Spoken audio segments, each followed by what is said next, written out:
그러면 외상매입금을 일부 금액을 어음으로 지급했다. 1,000만 원이군요. 그러면 분계를 한번 써보겠습니다. 외상매입금을 어음을 발행하여 지급했을 때 1,000만 원. 차변은 뭐라고 기록해야 될까요? 네, 외상매입금 거래처를 신사숙녀로 해서 1,000만 원. 네, 부채 감소입니다.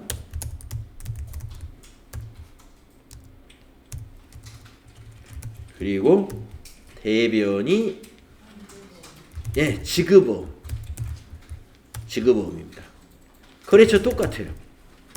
신사숙녀에 지급할 거니까 거래처 똑같이 1,000만 원.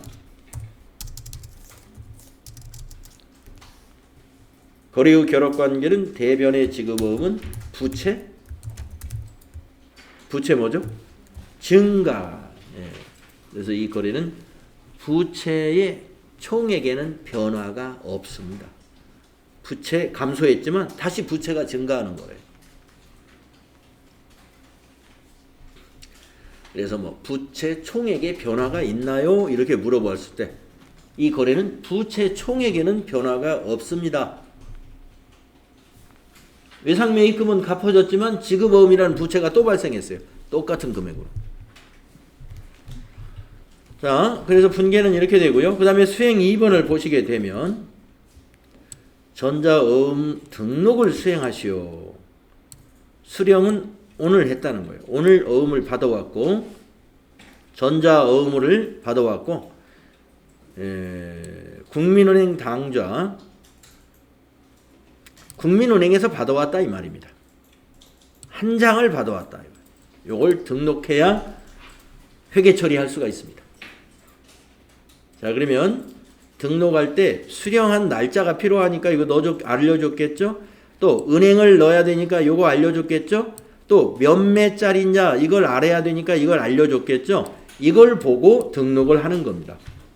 자, 그러면 등록해 보겠습니다. 자, 여러분 전표 입력 메뉴의 오른쪽 상단에 여기 위에 보시면 어음 등록이라는 단추가 있습니다. 어음 등록. 거기 한번 클릭해 보시면 자그마한 팝업 창이 이렇게 딱 나타납니다. 네. 여기서 실수들을 많이 하는 것이 첫 번째 나오는 수령일을 그냥 엔터로 지나가는 분들이 많았어요. 그런 분들은 좀 수령일이 4월 19일 4월 19일로 해도 지금은 큰 문제는 없습니다. 왜냐하면 발행일이 6월 30일이니까 4월 19일 날 어음을 수령해 가지고 6월 30일 발행하는 것은 뭐 이게 날짜가 이치적으로 잘못된 건 아니죠. 근데 만약에 시험을 8월 달에 시험 보는 사람이라고 한번 볼까요? 예. 8월 달에 여러분들은 시험을 언제 보죠? 6월에 보시죠. 예. 자, 8월에 만약에 시험을 보는 사람들이다.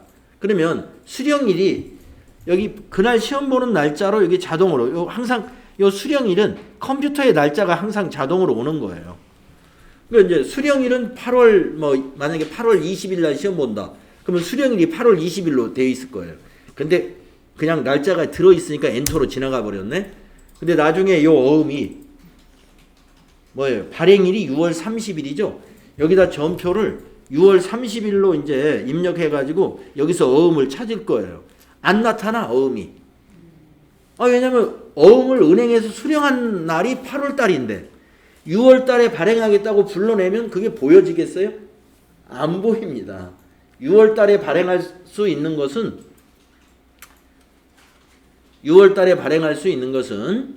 6월 이전에 수령한 어음이 발행이 되는 거죠.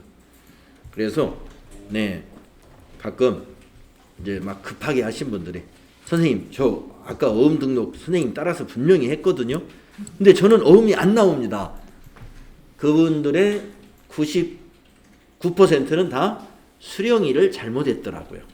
네, 그래서 여러분들 그런 실수가 많이 있으니까 여러분 특별히 조심하십시오. 수령일을 꼭 정확히 입력하세요. 자, 2021 0630으로 넣어야 돼요. 수령일 정확히 넣으시고 어음 종류의 목록을 보시면 1번은 어음이라고 되어 있는 것은 약속 어음입니다. 1번은 4번의 전자가 전자어음입니다. 이것 또한 중요합니다. 예. 그래서 두 번째 어음의 종류 전자인지 약속어음인지 보시고 전자는 4번, 약속어음은 1번. 그러면 커서가 5번으로 넘어가요. 4번이 필요 없으니까. 자, 5번의 금융기관은 더블클릭이나 F2를 눌러서 이 우리가 아까 국민은행에서 받아왔다라고 하는 거 있죠. 예, 국민은행 당좌 그대로 확인해 주면 됩니다. 은행은 여기서 입력을 해야 되기 때문에 알려주는 거예요. 그래서 자 수령일 정확히 어음의 종류 정확히 그 다음에 그 다음에 세 번째가 금융기관입니다. 그 다음에 이제 어음 번호는 시작 어음 번호만 넣는데 어음이 한 장인 경우는 그냥 한 장뿐이죠. 10장이다 그러면 시작 어음 번호 맨 첫 번째 번호만 여기다 입력을 해줍니다. 자 그런데 전자어음의 경우는 이 앞에 칸은 사용을 안 합니다. 뒤에다가만 숫자를 입력하면 되고요. 약속어음의 경우는 앞에 칸에는 한글로 된 나, 다 문자로 된 번호를 넣고 뒤에다가 숫자를 넣게 됩니다. 자, 그런데 약속어음이 아닌 경우는 앞에 칸은 비워두시고 뒤에 칸에다가 숫자만 넣으면 되겠는데요. 거기 어음 사진에 나와 있죠. 004 이게 자릿수가 20자리이기 때문에 의미 없이 막 입력하다 보면 이 숫자가 막 오락가락 헷갈려서 여러분 힘들 수가 있어요. 그래서 앞에 세 자리 끊고 그 다음에 8자리를 인식하시면 돼. 2021 0630 여기까지 날짜. 그리고 이제 또 뒤에 1, 2, 3, 4, 5, 6, 7, 8, 9 여기까지는 1년 번호. 그리고 엔터를 치면 마지막 매수에 옵니다. 한매면 1. 그리고 엔터를 치면 커서가 다시 수령일로 올라갑니다. 그럼 이제 더 이상 입력할 게 없으니까. 결과를 찾았습니다. 예. 더 이상 입력할 게 없으니까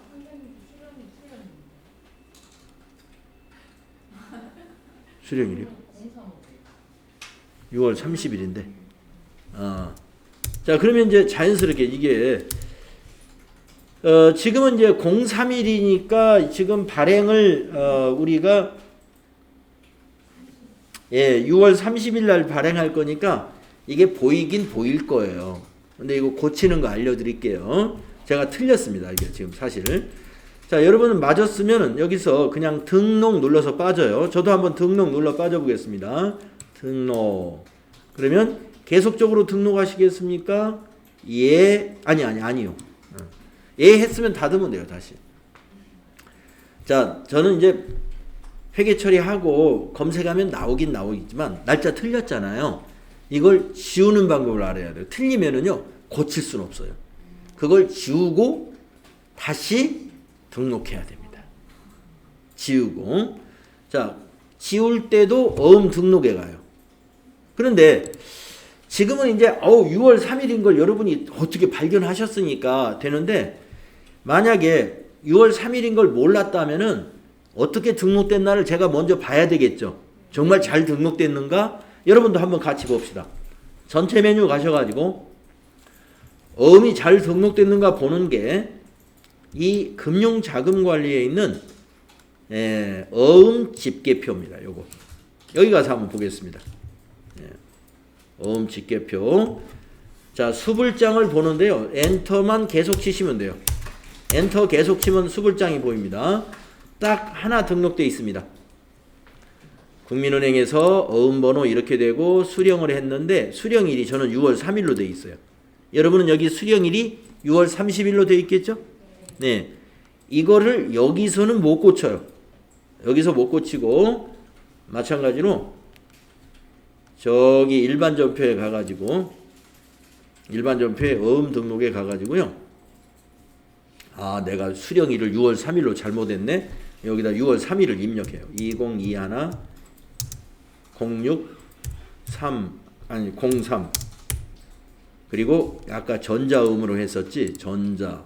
그리고 은행은 국민은행이었지. 국민은행. 이걸 다 입력해 줘야 돼요. 어음 번호는 그냥 모르겠다 하고 편집 눌러볼까요? 밑에 편집.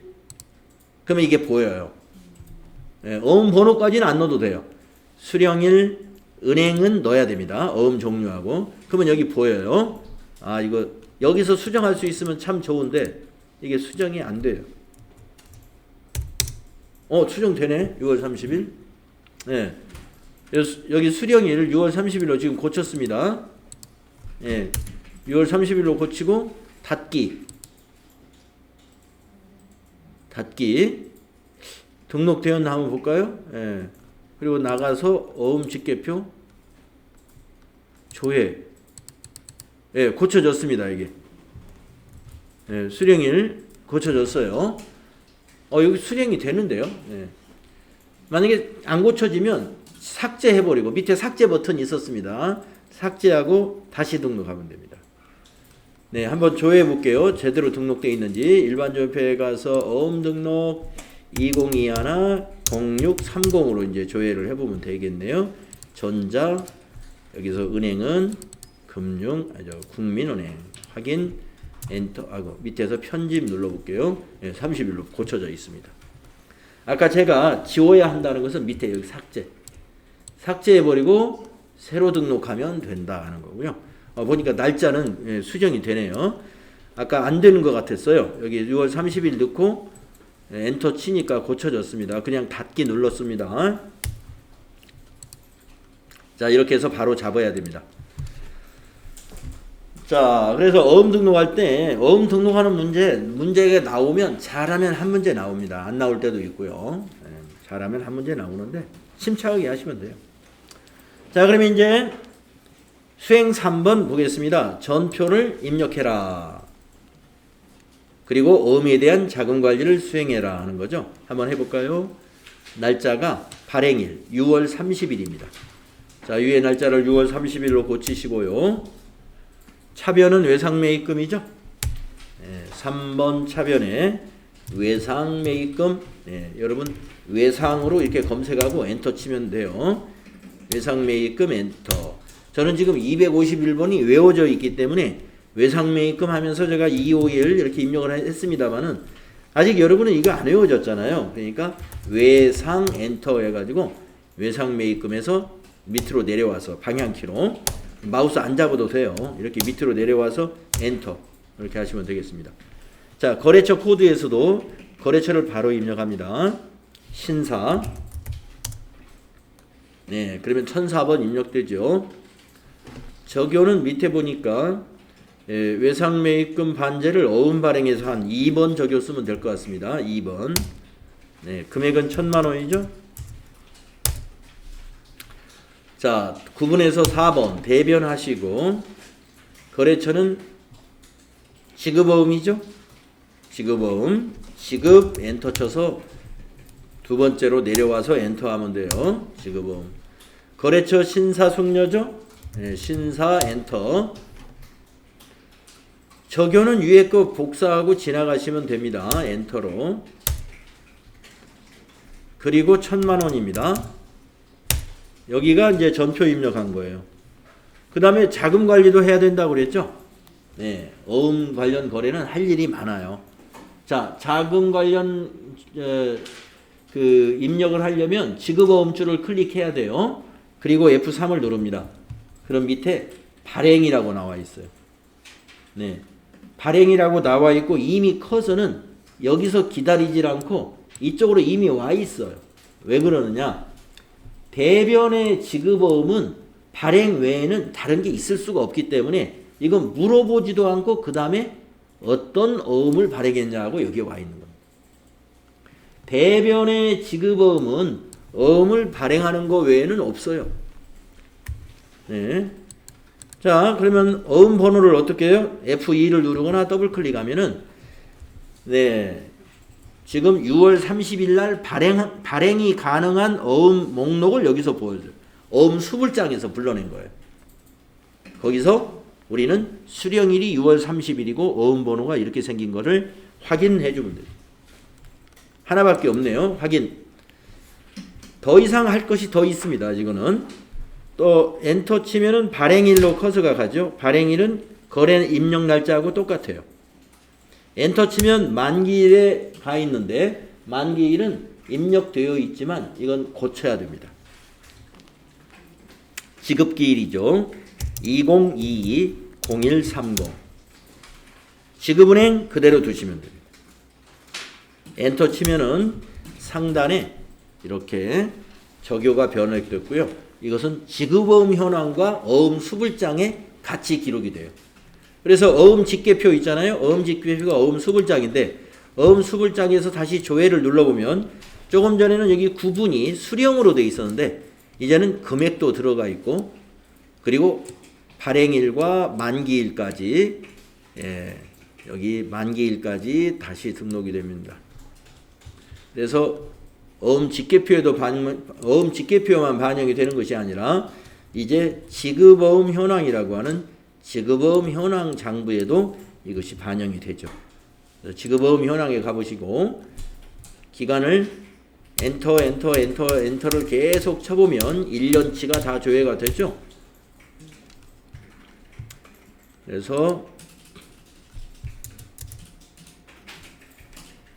존재하지 않습니다. 만기일이 내년이니까 그러네요. 그 만기일을 여기를 뒤에를 2022년으로 바꿔보세요. 2022년으로 바꾼 다음에 조회해 보면은 여기 방금 우리가 1,000만원짜리 발행한 거 보이십니다. 만기일이 내년 1월 30일이니까 기간을 만기일의 기간을 2022년도까지로 늘려놓으니까 보였습니다.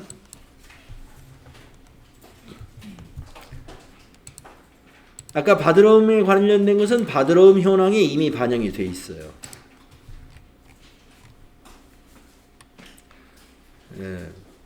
자, 그래서 4번에 보시면 어음관리 대장의 기록과 관리 해가지고 6월 30일까지의 어음관리 대장의 내용을 파악하여 결제를 받고자 한다. 자, 여기 4번부터 5번 그리고 4번, 5번부터는 여기서부터는 다음 시간에 해야 되겠네요. 4번, 5번 여기서부터 다음 시간에 하기로 하고요. 사실상 이제 자금관리 다 끝났습니다. 자금관리 관련된 분계가 다 끝났고요. 바로 이제 날짜로는 내일이 되겠습니다만은 내일부터는 이제 부가가치세 신고하고 관련된 메인 매출전표 입력을 할 수 있을 것 같습니다. 그래서 메인 매출전표 입력 공부는 다음 시간에 하도록 하겠습니다. 혹시 다른 질문 있으시면 질문해 주세요.